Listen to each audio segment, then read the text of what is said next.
ఈరోజు సర్వేపాలెం పంచాయతీలోని మాచినవారిపాలెం గ్రామంలో ప్రచారం కారణంగా ఇక్కడికి వచ్చిన ప్రజలందరికీ, అలాగే గుడిపల్లి మాజీ సర్పంచ్ గుడిపల్లి నారయ్య గారికి, స్థానికంగా ఉన్నటువంటి వెంకటేశ్వర్ల గారికి, అంటే అందరి పేర్లు నాకు తెలియదు కాబట్టి అందరికీ ధన్యవాదాలు తెలుపుకుంటూ, ఈరోజు వచ్చిన మహిళలందరికీ, అలాగే నా తోటి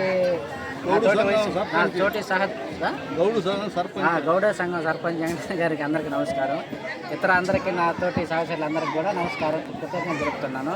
కనుక ఈరోజు ఏంటంటే మనం కావ్య కృష్ణారెడ్డి గారికి, అలాగే వేమిరెడ్డి ప్రభాకర్ రెడ్డి గారిని అత్యధికంగా మెజార్టీతో గెలిపించుకోవాలని, దీనికి అందరూ కట్టుబడి భారీగా వాళ్ళ ఇంట్లో ఉన్నటువంటి మహిళలైతేమి పురుషులైతేమి వీళ్ళందరికీ ప్రతి ఒక్కరిని 2 ఓట్లు, ఒకటి ఇక్కడ అసెంబ్లీకి అట్లాగే పార్లమెంట్ అభ్యర్థులను ఇద్దరిని అత్యధిక మెజార్టీతో గెలిపించాలని, అలాగే గెలిపిస్తారని, భారీ మెజార్టీ వస్తుందని సర్వేపాలెంలో ఆశిస్తున్నాను. అందరికీ నమస్కారం.